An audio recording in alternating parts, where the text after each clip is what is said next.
یقول الانسان مالی مالی، انسان کہتا ہے یہ میرا مال، یہ میرا مال، یہ میرا مال۔ تیرا مال کچھ نہیں ہے، تو نے جو کھا لیا، کھا کر تو نے فنا کر دیا، کھا کر تو نے نکال دیا وہ تیرا، تو نے جو پہنا اور پہن کر جو پرانا کر دیا وہ تیرا، تو نے اللہ کی راہ میں جو صدقہ کیا، جو خیرات کیا ہے اور اللہ کی راہ جو تیرا قبول ہو گیا وہ تیرا، یہی تیرے کام آئے گا۔ دنیا میں جو کچھ ہے وہ تیرا نہیں ہے۔ مرنے کے بعد سب سے پہلے یہ نام ہی بدل جاتا ہے۔ اب کوئی یہ نہیں کہتا کہ جرجیس مر گیا، کہتے ہیں جنازہ رکھا ہوا ہے، میت رکھی ہوئی۔ جس نام کو کمانے کے لیے تم غلط اور صحیح کچھ نہیں دیکھتے ہو، سب سے پہلے وہ نام ہم سے چھینا جاتا ہے۔ جب ہمارا جنازہ اٹھا کر قبرستان جاتا ہے تو کوئی یہ نہیں کہتا کہ جرجیس چارپائی پر جا رہا ہے، کیا کہتے لوگ؟ میت جا رہی ہے، جنازہ جا رہا ہے۔ آدمی کہتا ہے میرا مال، میرا مال، یہ بلڈنگ وہ بلڈنگ، یہ فلیٹ وہ فلیٹ، یہ پلاٹ وہ پلاٹ، یہ کھیت وہ کھیت، یہ دولت وہ مال، لو یہ میرا، یہ میرا۔ ارے انسان تو پاگل ہے، کچھ نہیں ہے تیرا، یہ تیرے ذہن کی ناقصی اور کمزوری ہے جو تو ان کو سب سمجھ رہا ہے اپنا، یہ تیرا نہیں ہے۔ تیرا وہ ہے جو تو نے کھا لیا، جو اب تک کھا چکا ہے وہ تیرا ہے، جو اب تک تو نے پہن کر پرانا کر دیا ہے وہ تیرا ہے، اور تیرا وہ ہے جو تو نے اللہ کی راہ میں خرچ کر کے صدقہ و خیرات اور زکوٰۃ دے کر جو تو نے خرچ کر دیا ہے وہ تیرا ہے، یہ سب تیرا نہیں ہے۔ یحشر الناس یوم القیامت حفاۃ عراۃ غرلا، حضرت عائشہ فرماتی ہیں قیامت کا دن ہوگا کہ لوگ حفاۃ ننگے پیر ہوں گے، عراۃ بالکل ننگے جسم ہوں گے، ان کے جسم پر کوئی کپڑا نہیں ہوگا۔ غرلا، جیسے ماں کے پیٹ سے بچہ پیدا ہوتا ہے اس کا ختنہ نہیں ہوتا ہے، سب کی سب قبر سے جب اٹھیں گے تو بغیر ختنے کے اٹھیں گے۔ میدان محشر میں جب سب جمع ہوں گے تو کسی کا ختنہ نہیں ہوا ہوگا، سب غیر مختون ہوں گے، بغیر ختنے کے ہوں گے، اور سب کو اپنے اپنے کیے کرے کا حساب کتاب دینا ہوگا۔ حضرت عائشہ کہتی ہیں الرجال والنساء جميعا، اے اللہ کے نبی کیا مرد بھی ہوں گے اور عورتیں بھی ہوں گی؟ یہاں تو جلسے میں بھی لڑکے نکل جاتے ہیں دیکھنے کے لیے، دیکھیں کون کتنی لپسٹک لگائے ہے، کون کتنی کریم اور پاؤڈر لگائے ہے۔ بہت سے جلسوں میں جاتا ہوں، میلہ لگتا ہے، اور جب تک جرجیس صاحب کا نمبر نہیں آ رہا باہر گھومتے رہتے لوگ، بہار اور ہر جگہ۔ آپ کے علاقے میں بھی یہی حال ہے، اور ان لڑکیوں کے پیچھے لڑکے، ارے جس جگہ چوڑی کی اور اس کی دکان ہے وہاں تم کیا کر رہے ہو بھائی؟ جو خالص لیڈیز سامان بک رہا ہے، زیور بک رہے ہیں، چوڑی بک رہی ہے، جہاں جینٹس کا ایک سامان نہیں وہاں تم کیا کر رہے ہو بھائی؟ الفاظ کڑوے ضرور ہیں لیکن سچ ہیں۔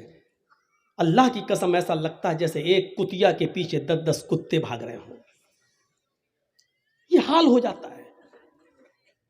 میں نے پہلے ہی کہہ دیا الفاظ سخت ضرور ہیں، کڑوے ضرور ہیں لیکن سچ ہیں۔ حضرت عائشہ کہتی ہیں الرجال والنساء جميعا، اے اللہ کے نبی کیا اس میدان محشر میں مرد بھی ہوں گے عورتیں بھی ہوں گی؟ قال نعم، نبی اکرم کا جواب سنو، ہاں مرد بھی ہوں گے عورتیں بھی ہوں گی، مرد بھی ہوں گے عورتیں بھی ہوں گی۔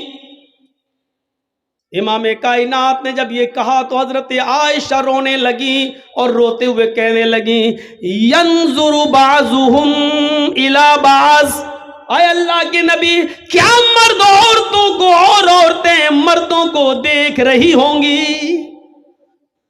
میدان محشر میں کیا مرد عورتوں کو اور عورتیں مردوں کو دیکھ رہی ہوں گی؟ اللہ کے نبی اس کا جواب کیا دیتے ہیں؟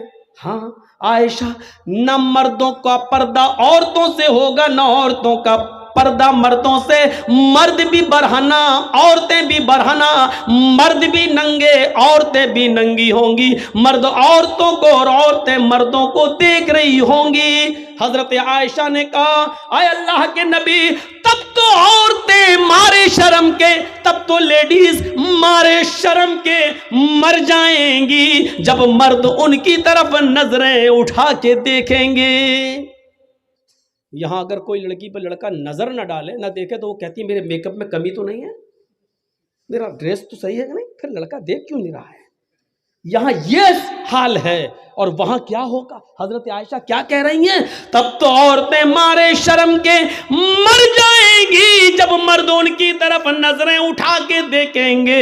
اللہ کے نبی فرماتے ہیں عائشہ اتنی پرواہ کس کو ہوگی کہ کوئی مرد کسی عورت پر شہوت کی نظر ڈال سکے، گندی نظر ڈال سکے، غلط نظر سے دیکھ سکے۔ معاملہ اتنا سخت ہوگا کہ ہر انسان کو سورج کی گرمی اور اس گرمی سے نکلنے والے پسینے سے بچنے کی فکر ہوگی۔ میدان محشر میں وہ سورج جو سوا نیزے کے فاصلے پر، 1 میل کے فاصلے پر ہوگا، اور اس کی گرمی سے جسموں سے پسینہ ٹپک رہا ہوگا، اور لوگ اپنے پسینوں میں ٹخنوں کے برابر، پنڈلی کے برابر، گھٹنے کے برابر، ران کے برابر، کمر کے برابر اور گلے تک ڈوب رہے ہوں گے۔ ہر انسان کو یہ فکر ہوگی کہ ہم اپنے آپ کو بچائیں، کوئی کسی کے اوپر گندی نظر ڈالنے کی جرات نہیں کرے گا۔ یہ چیز ہمیں کیا بتلا رہی ہے؟ وہ بادشاہ نے جو کہا تھا وہ اس کے سامنے یہی سب تو ہے، یہی سب تو تھا۔ اللہ کے نبی سے کسی نے پوچھا آپ کی عمر 63 سال 63 سال اتنی زیادہ تو نہیں ہوئی ہے کہ داڑھی کے بال سفید ہو جائیں؟ آج کل تو 40 سال کی عمر میں، 30 سال کی عمر میں سفید ہونے لگتے ہیں۔ اس کی وجہ یہ ہے کہ جو بھی ہم صابن استعمال کرنا چاہتے کر لیتے ہیں کیمیکل والا، جو شیمپو لگا رہے ہیں وہ ہے، اور جو تیل جو بھی آئل ہم سر میں ڈال رہے ہیں اس وجہ سے آج ان کیمیکل، ورنہ 60 سال کی عمر تک بال کہاں سفید ہوتے ہیں؟ تو میرے بھائیوں، اللہ کے رسول سے صحابہ نے کہا آپ کے بال عمر سے پہلے سفید کیسے ہو گئے ہیں؟ آپ کے اوپر بڑھاپا کیسے نظر آ رہا ہے؟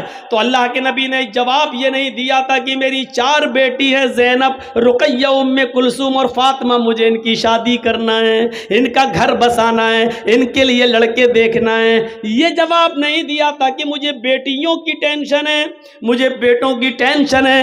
اللہ کے نبی نے اس کا جواب یہ دیا تھا کہ مجھ پر جو بڑھاپا ٹائم سے پہلے جو تم دیکھ رہے ہو، بیفور ٹائم، جو بڑھاپا میرے اندر دیکھ رہے ہو، جو اولڈنس میرے اندر دیکھ رہے ہو، یہ بیفور ٹائم اولڈنس جو میرے جسم پر، میرے شریر پر تمہیں شو ہو رہی ہے، دکھائی دے رہی ہے، مجھے سورہ نبا نے، سورہ حاقہ نے، سورہ قیامہ نے، سورہ دہر نے مجھے بوڑھا کر دیا ہے۔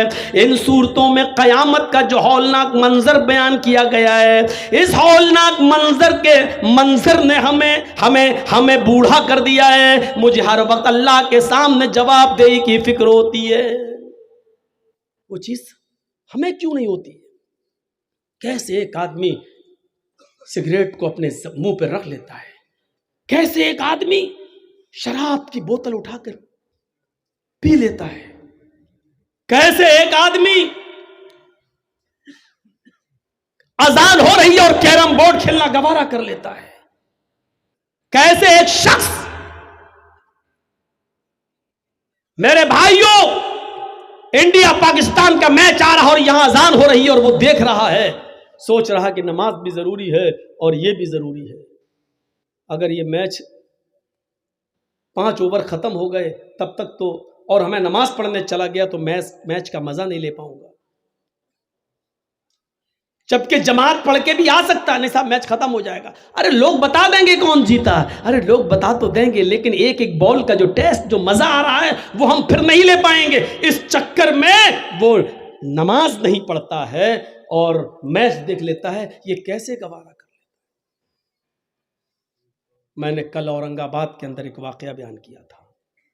میں چاہتا ہوں کہ چونکہ آپ کی تعداد اتنی زیادہ نہیں ہے اس لیے اس واقعے کو یہاں بیان کر دیتا ہوں، کل انشاءاللہ کچھ نئی چیزیں ہمارے آپ کے سامنے رہیں۔ سنیے قرآن کریم نے کیا کہا ہے، وَمَنْ أَعْرَضَ عَنْ ذِكْرِي فَإِنَّ لَهُ مَعِيشَةً ضَنْكًا۔ میں جانتا ہوں کہ بارش ہو چکی ہے، میں جانتا ہوں یہاں جو لوگ بیٹھے ہوئے ہیں وہ یقیناً ان کے دلوں میں ایمان ہے، اس لیے وہ بارش کے ان قطرات میں بھی یہاں بیٹھے ہوئے ہیں، اور اللہ کی قسم اوپر سے ٹپکنے والے پانی کی قطرے اور بوندیں میرے اوپر بھی گر رہے ہیں۔ جب آپ بیٹھے ہیں تو مجھے سنانے میں کوئی حرج نہیں ہے، سنیے۔ نماز چھوڑنا ایک الگ چیز ہوتی ہے، سن لیجئے، اور نماز سے اعراض کرنا ایک الگ چیز ہوتی ہے۔ وَمَنْ أَعْرَضَ عَنْ ذِكْرِي، جس نے میرے ذکر سے اعراض کیا، مرد بھی سنیں عورتیں بھی سنیں، اور بہت آسان اردو اور ہندی میں، جو میرے ذکر سے اعراض کرے گا، جو میرے ذکر سے اعراض کس کو کہتے ہیں؟ چلیے پہلے پتا، جو میرے ذکر سے، یعنی نماز سے منہ پھیرے گا، منہ موڑے گا، فَإِنَّ لَهُ مَعِيشَةً ضَنْكَ، ہم اس کے لیے روزی تنگ کر دیں گے۔ روزی بند کر دیں گے نہیں کہا اللہ نے، روزی تنگ کر دیں گے، یعنی پیسہ تو بہت آئے گا اس کے پاس لیکن رکے گا نہیں۔ آپ لوگوں کے موبائل میں اس کی آواز نہ چلی جائے، اس کو کٹ کر دینا، ورنہ لوگ کہیں گے مولانا جرجیس جنگلوں میں بھی تقریر کرتے ہیں، اور ایمان تازہ ہو جائے گا لوگوں کا، تو تھوڑا سا اس آواز کی کٹنگ کر دیجئے گا، وہ ان کا کام ہے۔ وَمَنْ أَعْرَضَ عَنْ ذِكْرِي فَإِنَّ لَهُ مَعِيشَةً ضَنْكَ، جو اللہ کے ذکر سے اعراض کرے گا، منہ موڑے گا، ہم اس کی روزی بند کر دیں گے، بند نہیں تنگ کر دیں گے، ٹائٹ، اس کی روزی کو ہم تنگ کر دیں گے۔ تنگ کرنے کا مطلب ہوتا ہے پیسہ بہت آئے گا لیکن رکے گا نہیں۔ 50,000 روپے ایک دن میں ہماری آمدنی ہو گئی، لیکن شام تک کبھی بیوی بیمار، کبھی بچہ بیمار، کبھی باپ بیمار، سب ختم، 5,000 قرض اور لے لیا۔ ہوتا ہے کہ نہیں ہوتا ایسا بہت سے؟ ہمارے اور آپ کے ساتھ جب ایسا ہوتا تو ہم لوگ کیا کرتے ہیں؟ مولانا صاحب، مسجد کے امام کے پاس جاتے ہیں، مولانا صاحب کیا برکت نہیں ہو رہی ہے؟ کیسی برکت؟ ارے پیسہ تو بہت آتا ہے لیکن رکتا نہیں ہے۔ تو وہ مولوی کیا کر لے گا؟ اگر مولوی کے پاس پیسے کو روکنے کی طاقت ہوتی تو بیچارہ 5,000 روپے میں وہ کیوں نماز پڑھاتا؟ اللہ نے بتایا تم جب میری ذکر، میری نماز سے منہ موڑو گے، ہم تمہاری روزی تنگ کر دیں گے۔ تم نماز 5 وقت کی پڑھنا شروع کر دو اور پابندی کے ساتھ پڑھنا شروع کر دو۔ اذان کے وقت تمہیں کام کی فکر نہیں، نماز کی فکر ہونی چاہیے، جماعت کی فکر ہونی چاہیے، پھر دیکھو تمہاری روزی میں کیسے برکت ہوتی ہے۔ 50,000 نہیں آئے گا، 2,000 آئے گا لیکن رکے گا۔ آپ 1,800 خرچ کر پائیں گے لیکن 200 بچے گا۔ 1,000 آئے گا، آپ 800 خرچ کر پائیں گے لیکن 200 بچے گا۔ یہاں تو 50,000 آ رہا ہے، بچتا ہی نہیں ہے، کوئی یہ بیمار، کوئی وہ بیمار، کوئی۔ اعراض کس کو کہتے ہیں؟ اب سن لیجئے اعراض کیا ہے۔ بارش ہو رہی ہے، ہمارا غلہ، ہمارا دھان سوکھے میں گھر کے آنگن میں رکھا ہوا ہے، اور باہر ہم کرکٹ کھیل رہے ہیں۔ کسی نے کہا صاحب بارش ہو رہی ہے، دھان بھیگ جائے گا، لیکن ہم کرکٹ میں لگے ہیں۔ اس کو کہا جاتا ہے دھان سے اعراض کرنا، یعنی اس کو اپنی روزی روٹی کی فکر نہیں ہے، کرکٹ کی فکر ہے۔ ایک اور مثال دے دوں، بچہ رو رہا ہے اور اپنے رونے سے اشارہ کر رہا ہے کہ ماں میں بھوکا ہوں، مجھے اپنی پستان سے لگا اور دودھ پلا۔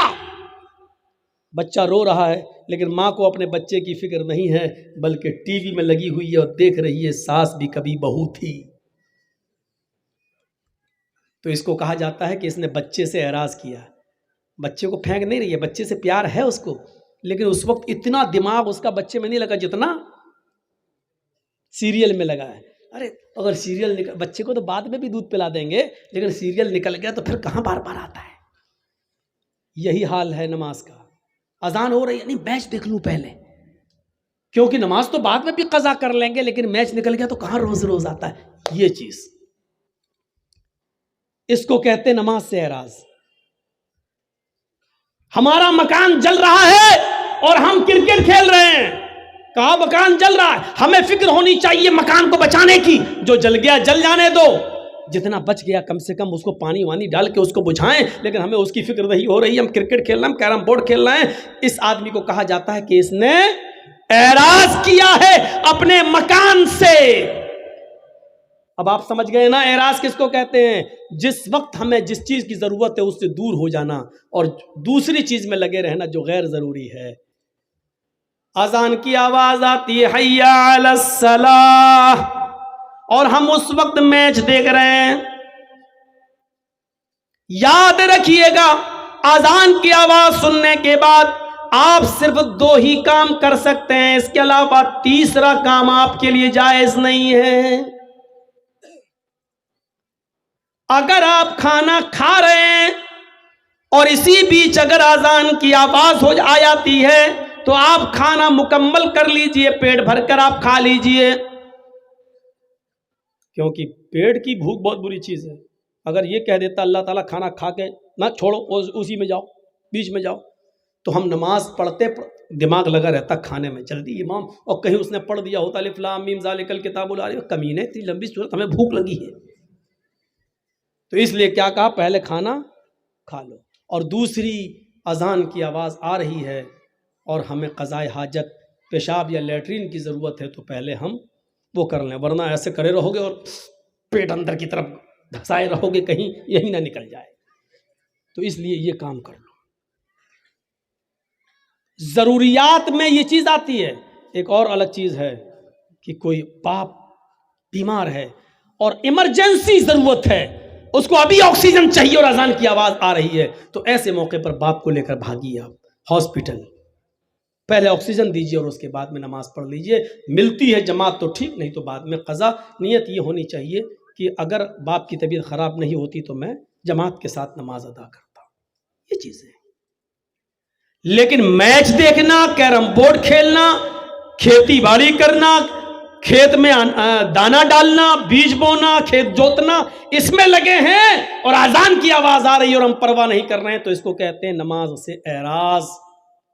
وَمَنْ أَعْرَضَ عَنْ ذِكْرِي فَإِنَّ لَهُ مَعِيشَةً ضَنْكَ.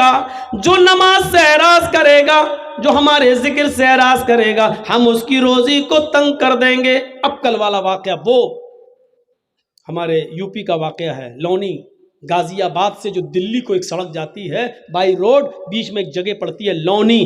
بہت امیر مسلمان رہتے ہیں وہاں پر، دولت مند لوگ رہتے ہیں. سن 1995 کے اندر، 1995 کے اندر اس لونی میں 2 سگے بھائیوں کی شادی ہونا تھی.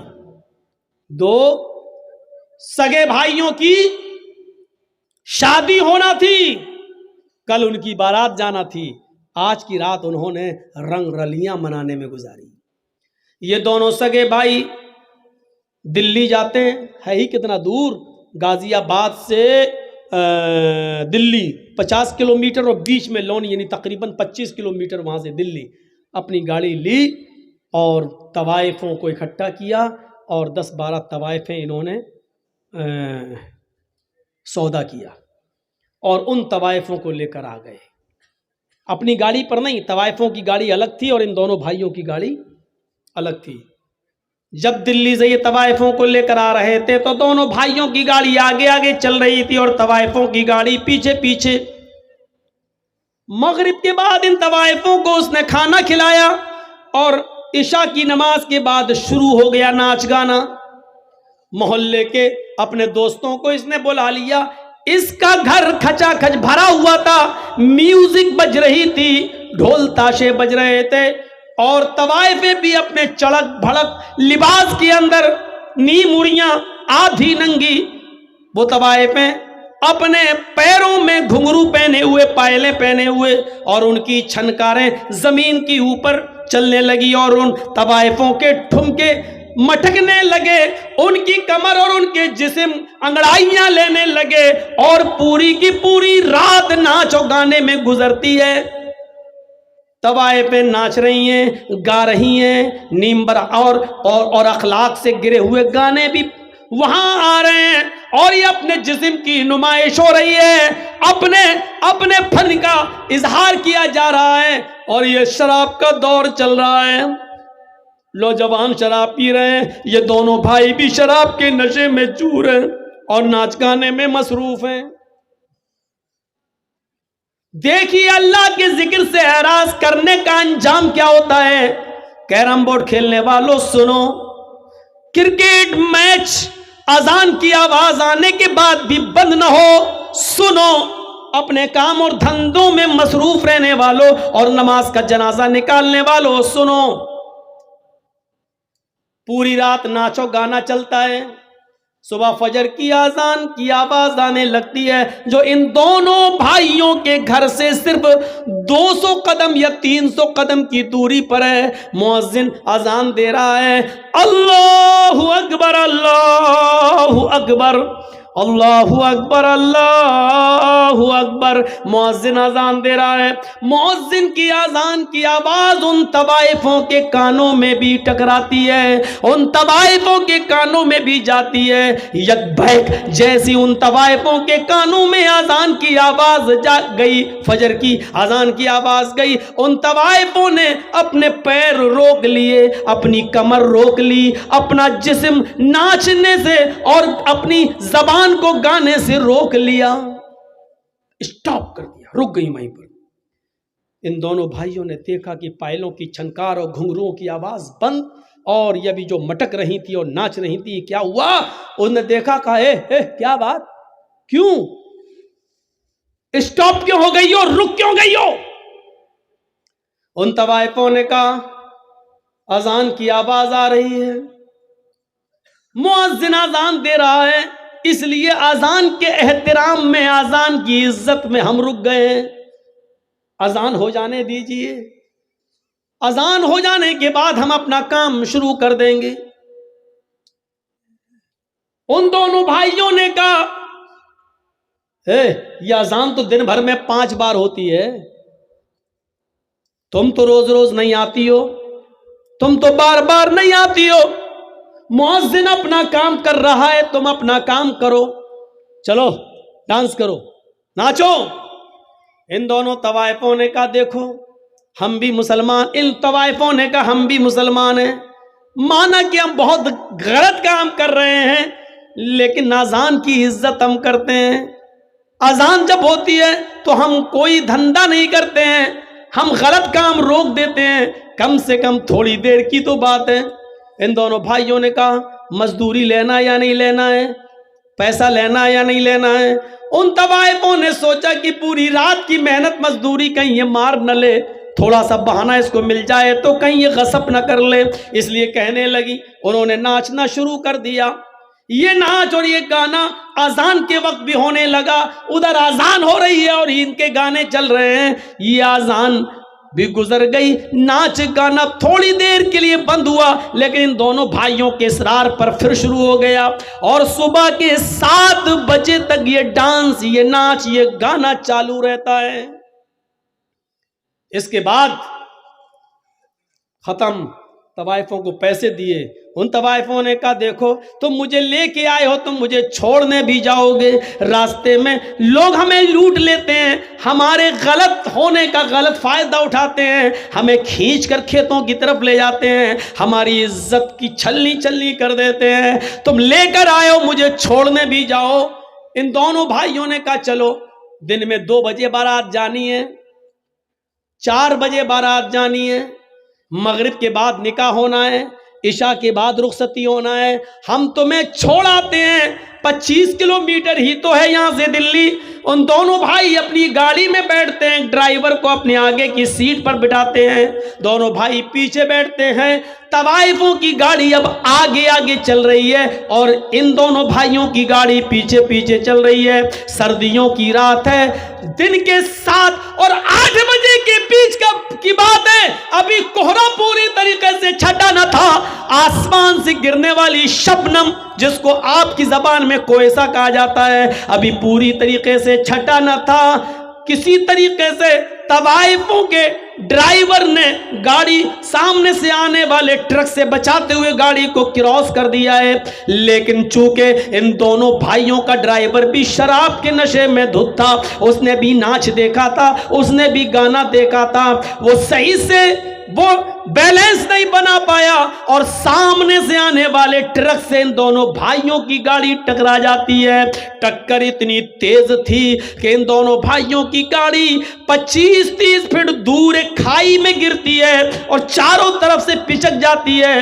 فوراً لوگ جمع ہو جاتے ہیں، کسی طریقے سے اس گاڑی کی کھڑکی توڑی گئی اور ان دونوں بھائیوں کی اور ڈرائیور کی لاش نکالی گئی۔ اللہ گواہ ہے، اللہ کی قسم، جب ان دونوں بھائیوں کی لاش نکالی جا رہی تھی تو پہچان میں نہیں آ رہا تھا کہ بڑے بھائی کی لاش کون سی ہے اور چھوٹے بھائی کی لاش کون سی ہے۔ سن 1995 کے اندر بہت زیادہ لوگوں کی تعداد اتنی نہ تھی، آنن فانن پوسٹ مارٹم ہوتا ہے اور 2 یا 3-4 بجے تک ان کی لاشیں ان کے ماں باپ کے حوالے کر دی جاتی ہیں، نہلا دیا جاتا ہے، دھلا دیا جاتا ہے، اعلان ہوتا ہے مغرب کی نماز کے بعد ان کو دفن کر دیا جائے گا۔ ان دونوں بھائیوں کے باپ کے اوپر کتنا بڑا پہاڑ ٹوٹا ہے، جس کے 2 جوان بیٹے ایک ہی دن میں ختم ہو جائیں۔ اس باپ سے پوچھئے کہ اس کے اوپر کیا گزر رہی تھی۔ آپ نے دیکھا اے کیرم بورڈ کھیلنے والوں، نماز کے موقع پر، اذان کے موقع پر کیرم بورڈ میں مست رہنے والوں، اذان ہو رہی ہے اور میچ دیکھنے والوں، اذان ہو رہی ہے اور لہو لعب میں مبتلا رہنے والوں، دیکھا آپ نے تھوڑی دیر میں ان کی حیثیت بدل گئی۔ حیثیت کیا بدلی؟ ابھی مغرب کی نماز پڑھنے کے بعد سسرال سے ملنے والے کپڑے ان کو پہننا تھے اور بارات میں جانا تھا، بارات لے کر جانا تھا، لیکن اب مغرب کی نماز کے بعد سسرال سے ملے ہوئے کپڑے نہیں بلکہ باپ کی طرف سے دیا ہوا کفن پہنا جا رہا ہے۔ تھوڑی دیر میں حیثیت بدل جاتی ہے انسان کی۔ یہ انسان اتنا کمزور ہے، اتنا کمزور ہے، اتنا کمزور ہے میرے بھائیوں کہ ابھی تھوڑی دیر کے بعد ان کو نئے کپڑے پہننا تھے اور نئے کپڑے پہن کر سسرال کی طرف جانا تھا، اس گاؤں کی طرف جانا تھا جہاں دونوں لڑکیاں رہتی ہیں، ان کے یہاں بارات لے کے جانا تھا۔ میرے بھائیوں، سسرال کی طرف سے ملے ہوئے کپڑے نہیں پہنائے جا رہے ہیں، اب تھوڑی دیر کے بعد ان کو سفید رنگ کا کفن پہنایا جائے گا۔ حیثیت دیکھ لیجیے آپ، ابھی تھوڑی دیر کے بعد ان دونوں کے ساتھ 300-400 آدمیوں کی بارات لڑکیوں کے گاؤں میں جانا تھی، لیکن اب لڑکیوں کے گاؤں میں نہیں، اب ان کو لے کر قبرستان کی طرف جایا جائے گا۔ تھوڑی دیر کے اندر انسان کی حیثیت دیکھو کتنی بدل گئی۔ ابھی تھوڑی دیر کے بعد ان کو بارات لے کے جانا تھا اس لڑکیوں کے گاؤں میں، لیکن اب قبرستان کی طرف جانا پڑ رہا ہے۔ ابھی 300 اور 400 آدمیوں کو گاؤں میں جانا تھا، لیکن اب ان 300-400 آدمیوں کو قبرستان میں جانا پڑ رہا ہے۔ ابھی ان دونوں لڑکوں کو لڑکیوں کے شہر گاؤں میں جانا تھا، اب ان کو قبر کے اندر جانا پڑ رہا ہے۔ ابھی تھوڑی دیر کے بعد لڑکیوں کے گھر دولہا بن کر جانا تھا، اب یہ میرے بھائیوں قبر کے اندر جانے والے ہیں۔ حیثیت دیکھو کتنی بدل جاتی ہے۔ ابھی ان کو اس دنیا کا سفر کرنا تھا، لیکن یہ آخرت کے سفر کے اوپر روانہ ہو گئے۔ ابھی اس گاؤں میں بیٹھنے ہوئے مولوی کو تھوڑی دیر کے بعد ان کا نکاح پڑھانا تھا۔ الحمدللہ نحمدہ ونستعینہ یا ایھا الذین آمنوا اتقوا اللہ حق تقاتہ، ابھی آیتیں پڑھنا تھی، لیکن اب اسی مولوی کو اللہم اغفر لحینا ومیتنا وشاہدنا وغائبنا وصغیرنا وکبیرنا پڑھنا پڑ رہا ہے۔ تھوڑی دیر میں انسان کی حیثیت کیا بدل جاتی ہے میرے بھائیوں۔ یہ ہے اللہ کے ذکر سے اعراض۔ نماز اذان کی آواز آ رہی ہے اور ان دونوں بھائیوں نے کہا تم گانا گاؤ، تم مت رکو، اذان تو دن بھر میں 5 بار ہوتی ہے، تم تھوڑی روز روز آتی ہو، لہٰذا تم اپنا کام کرو، مؤذن اپنا کام کر رہا ہے۔ اس کو کہتے ہیں اللہ کے ذکر سے اعراض، جبکہ ہونا یہ چاہیے تھا کہ سب کچھ چھوڑ کے ہمیں مسجد کی طرف جانا تھا، لیکن ہم نے نماز سے اعراض کیا ہے، ہمارا یہ انجام ہوا ہے۔ میرے پیارے ساتھیوں، اس انجام سے ہمیں اور آپ کو سب کو سبق حاصل کرنا چاہیے، اس انجام سے ہمیں اور آپ کو سب کو ہوش لینا چاہیے، اس انجام سے ہمیں اور آپ کو سب کو سبق سیکھنا چاہیے۔ یہ اس کے ساتھ ہوا ہے، ہمارے ساتھ بھی ہو سکتا ہے، کیونکہ انسان اپنے ارادوں میں مضبوط ہو لیکن بحیثیت انسان کے بہت کمزور ہے، اس کی حیثیت کچھ نہیں ہے۔ کچھ نہیں ہے. اے پی جے عبد الکلام اپنے آپ کو نہیں بچا سکے, اٹل بہاری اپنے آپ کو نہیں بچا سکے, اندرا گاندھی کو اس کے باڈی گارڈ نے گولی کی گھاٹ اتار دیا.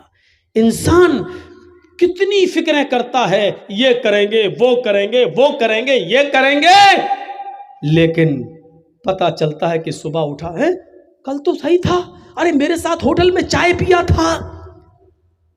سب سے پہلے ہمارا لوگ آج اپنے نام کے لیے مرتے ہیں. مجھے جرجیز کہتے ہیں, معلوم ہے یہ کیا ہے؟ میں اگر کسی سے کہوں اے میرا نام جانتے ہو کیا ہے میرا نام, مجھے جرجیز کہتے ہیں. مرنے کے بعد سب سے پہلے یہ نام ہی بدل جاتا ہے. اب کوئی یہ نہیں کہتا کہ جرجیز مر گیا, کہتے ہیں جنازہ رکھا ہوا ہے, میت رکھی ہوئی. جس نام کو کمانے کے لیے تم غلط اور صحیح کچھ نہیں دیکھتے ہو, سب سے پہلے وہ نام ہم سے چھینا جاتا ہے. جب ہمارا جنازہ اٹھا کر قبرستان جاتا ہے تو کوئی یہ نہیں کہتا کہ جرجیز چارپائی پر جا رہا ہے. کیا کہتے لوگ؟ میت جا رہی ہے, جنازہ جا رہا ہے. ہماری حیثیت بدلی جاتی ہے. یہ کروڑوں کی بلڈنگیں کچھ نہیں. یقول الانسان مالی مالی,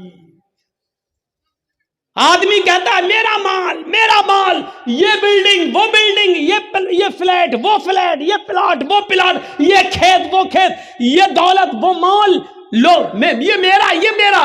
ارے انسان تو پاگل ہے, کچھ نہیں ہے تیرا. یہ تیرے ذہن کی ناقصی اور کمزوری ہے جو تو ان کو سب سمجھ رہا ہے اپنا. یہ تیرا نہیں ہے, تیرا وہ ہے جو تو نے کھا لیا. جو اب تک کھا چکا ہے وہ تیرا ہے, جو اب تک تو نے پہن کر پرانا کر دیا ہے وہ تیرا ہے, اور تیرا وہ ہے جو تو نے اللہ کی راہ میں خرچ کر کے صدقہ و خیرات اور زکوٰۃ دے کر جو تو نے خرچ کر دیا ہے وہ تیرا ہے. یہ سب تیرا نہیں ہے. آج تیری آنکھ بند ہوئی, تیری اولاد لڑے گی, تیری اولاد لڑے گی. اتنا حصہ مجھے, آگے کا تو لے, پیچھے کا ہم لیں, اندر کا تو لے, باہر کا ہم لیں, روڈ کے کنارے کا فلیٹ ہم لیں گے, اندر گاؤں کے اندر کا تم لوگ. لڑیں گے لوگ. ہم نے اپنے باپ کی مرتے وقت خدمت کی ہے, تم نے کیا کیا ہے؟ تم کہتے ہو میرا میرا میرا, یہ کچھ تمہارا نہیں ہے. آئی یقول الانسان مالی مالی, انسان کہتا ہے یہ میرا مال یہ میرا مال یہ میرا مال. تیرا مال کچھ نہیں ہے. تو نے جو کھا لیا, کھا کر تو نے فنا کر دیا, کھا کر تو نے نکال دیا وہ تیرا. تو نے جو پہنا اور پہن کر جو پرانا کر دیا وہ تیرا. تو نے اللہ کی راہ میں جو صدقہ کیا, جو خیرات کیا ہے, اور اللہ کی یہاں جو تیرا قبول ہو گیا وہ تیرا. یہی تیرے کام آئے گا. دنیا میں جو کچھ ہے وہ تیرا نہیں ہے. یہ ہے ہماری حیثیت. 10 لاکھ کا سوٹ پہن لو, لیکن مرنے کے بعد ہمیں وہی 400-500 کا کفن ہی نصیب ہوگا. اور یاد رکھو, ہم صرف 2 گج زمین کے مالک ہیں بس. اور میں آپ کو پکا یقین دلاتا ہوں, پکا یقین دلاتا ہوں, اس 2 گج زمین کے مالک آپ ایسے ہیں کہ آپ کے مرنے کے بعد بھی وہ 2 گج زمین آپ سے کوئی نہیں چھین سکتا ہے. بس جو مرنے کے بعد 2 گج زمین جو آپ کی ہے, جس میں آپ کو جانا ہے, وہی آپ کی ہے اور کچھ نہیں ہے. اس قبر کے اندھیرے کو یاد کرو, اس قبر کے کیڑے اور مکوڑوں کو یاد کرو, اس قبر کی دہشت کو یاد کرو, اس قبر کی ہولناکی کو یاد کرو. حضرت عثمان غنی کے سامنے جب جہنم کے عذاب کا ذکر ہوتا تھا تو نہیں روتے تھے, لیکن جب قبر کے عذاب کا ذکر ہوتا تو اتنا روتے کہ روتے روتے داڑھی بھیگ جاتی اور آنسوؤں سے زمین تر ہو جاتی. پوچھا جہنم کے عذاب کا خوف آپ کو اتنا نہیں ہے, نہیں روتے ہو, اور قبر کے عذاب کا ذکر سنتے ہو تو روتے ہو. کیا کہا؟ ہاں, ان القبر اول منزل من منازل الاخرہ, آخرت کی سیڑھیوں میں سے قبر پہلی سیڑھی ہے. جو اس سیڑھی سے کامیاب ہو گیا وہ ساری سیڑھیوں پر کامیاب ہو جائے گا. جو اس پہلی سیڑھی پر پھسل گیا پھر وہ اوپر تک نہیں چڑھ پائے گا. اس لیے مجھے اس پہلی سیڑھی کی فکر ہوتی ہے. ہمیں اور آپ کو اس پہلی سیڑھی کی فکر کرنی چاہیے. ہمیں نا امید نہیں ہونی چاہیے. اللہ کے ہر کام میں مصلحت ہے. مومن اللہ کے ہر کام کو اچھی نظر سے دیکھتا ہے. کچھ ملحد قسم کے لوگ تھے، ایک درخت کے نیچے لیٹے ہوئے تھے. اس میں ایک ملحد، اللہ کو نہ ماننے والا، کیا کہتا ہے کہ دیکھیے اللہ بھی کتنا بڑا بے وقوف ہے. انا للہ و انا الیہ راجعون. اس نے کیا کہا، دیکھیے اللہ بھی کتنا بڑا پاگل ہے. جو بڑا پھل ہے اس کو زمین کے اوپر لگاتا ہے، اور جو چھوٹا پھل ہے اس کو پیڑ کے اوپر لگاتا ہے. وہ آم کے پیڑ کے نیچے لیٹا ہوا تھا، سامنے اس کو تربوز دکھائی دے رہا تھا زمین پر. وہ کہہ رہا دیکھو اللہ کتنا پاگل ہے، تربوز بڑا ہے، اس کی حفاظت کرنا چاہیے تاکہ کوئی لے کے نہ بھاگے، اس کو اوپر لگانا چاہیے تھا. اس کو تو اس نے زمین پہ لگا دیا، اور آم اس کو زمین پہ لگانا چاہیے تھا، اس کو اوپر لگا دیا. ابھی لیٹا تھا، اتنا سوچ ہی رہا تھا کہ اچانک ہوا چلی اور ایک آم ٹوٹ کر اس کی ناک پہ گرا. اس کی عقل ٹھکانے آ گئی، کہنے لگا نہیں نہیں اللہ نے جو کیا وہ اچھا کیا. آم گرا، ناک بچ گئی. اگر یہ تربوز لگا ہوتا تو میری ناک ہی ٹوٹ جاتی، میرا چہرہ بگڑ جاتا. فوراً اس کی عقل ٹھکانے آ گئی، اور اس نے کہا نہیں اللہ جو کرتا ہے وہ اچھا ہی کرتا. نہیں ٹھیک کیا. کم سے کم وہ ملحد تھا، کافر تھا. ایک آم کے ٹوٹ کر گرنے سے اس کی عقل تو ٹھکانے آ گئی، لیکن ہم مسلمان ہو کر ہماری عقلیں ٹھکانے نہیں آ رہی.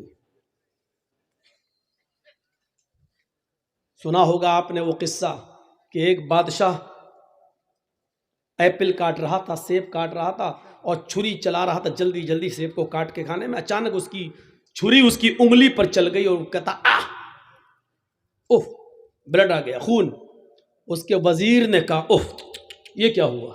جلدی سے اس کو پوچھا، اور پوچھنے کے بعد صاف کرنے کے بعد کہا کوئی بات نہیں بادشاہ صاحب، کوئی بات نہیں، اللہ جو کرتا ہے اچھا کرتا ہے، ہو سکتا ہے اس میں بھی کوئی بھلائی رہی ہو. بادشاہ کو غصہ آیا، کمینے، میری تو انگلی کٹی ہے اور یہ کہہ رہا اللہ جو کرتا ہے وہ اچھا کرتا ہے، نہیں اس کو خوشی ہو رہی ہے. اس وقت تو وہ غصہ پی گیا، اس وقت تو وہ غصہ کنٹرول کر گیا. لیکن بادشاہ کو شکار کا بڑا شوق تھا. 1-2 مہینے کے بعد شکار کھیلنے کے لیے گیا تو اپنے وزیر کو ساتھ میں لے گیا، چلو چلتے ہیں. جنگل میں پہنچنے کے بعد دسترخوان لگایا، وہاں سے جو کھانا لائے تھے دسترخوان پہ بیٹھ کے کھانے لگے دونوں، بادشاہ اور وزیر. بادشاہ نے کہا کنویں سے پانی کھینچو وزیر، چلو پانی پیتے ہیں. جیسی وزیر نے بالٹی ڈول کنویں میں ڈالا اور دیکھنے لگا کنواں کتنا گہرا ہے، بادشاہ نے پیچھے سے دھکا دے دیا وزیر کو، ایک لات ماری، وزیر کنویں میں گرا. جب وزیر کنویں میں گرا تو بادشاہ نے کہا کہو وزیر اب کیا کہتے ہو، جب میری انگلی کٹی تھی تب تو کہہ رہے تھے کہ اللہ جو کرتا ہے بڑا اچھا کرتا ہے، اب بول، میں نے لات ماری گرے کنویں میں، اب بول اللہ جو کرتا ہے وہ اچھا کرتا ہے. وزیر نے کہا کہ میرا ایمان تو اللہ کے اوپر ہے، اس میں بھی اللہ کی کوئی مصلحت ہوگی، اللہ جو کرتا ہے وہ اچھا ہی کرتا ہے. اچھا ہوا کہ کنویں میں زیادہ پانی نہیں ہے. بادشاہ کو غصہ آیا، کمینہ، میں تو سوچ رہا تھا کہے گا بچا لو بھائی نکال لو، لیکن یہ کہہ رہا اس میں بھی کوئی اللہ کی خوبی ہوگی، بھلائی ہوگی. بادشاہ کو غصہ آیا، حق تب مر اسی میں، اللہ جو کرتا اچھا کرتا ہے تب مر اسی میں، حق. اس کو چھوڑ کے بھاگ گیا. گھوڑا دوڑایا اور شکار کے لیے نکل گیا، لیکن بادشاہ کو راستہ نہیں معلوم تھا، وہ وزیر ہی بتاتا تھا، اور بادشاہ راستہ بھٹک کر دوسرے شہر میں گھس گیا. وہاں کچھ لوگ کسی ایسے آدمی کو تلاش کر رہے تھے کہ جس کو پکڑ کر کسی مندر پر دیوی یا دیوتا کے نام پر اس کی بلی دے دی جائے، قربان کر دیا جائے، کیونکہ ان کا عقیدہ تھا کہ ہمارے شہر میں، ہمارے گاؤں میں اس وقت تک بارش نہیں ہوگی جب تک کہ ہم کسی کی بلی نہیں دیں گے. تو ان لوگوں نے اس کو پکڑ لیا ہے. یہی تھا انجانا ہے، یہ کون آ رہا، پکڑو، گھوڑے پہ دوڑا، اسی کو پکڑ لیا. اب وہ کہہ رہا ہے ارے کہاں لے جا رہے ہو، کہا بلی دینے کے لیے. ارے تمہیں معلوم نہیں میں کون ہوں، کہا کون ہے، کہا فلاں فلاں شہر کا میں بادشاہ ہوں. ان لوگوں نے کہا جنہوں نے پکڑا تھا تب تو ہمارے بھگوان اور زیادہ خوش ہو جائیں گے، بادشاہ کی بلی تھی، چلو. وہ دیوی اور دیوتا کے مندر پر لے گئے. وہاں ایک پنڈت بیٹھا ہوا تھا، کہا دیکھو اس کی بلی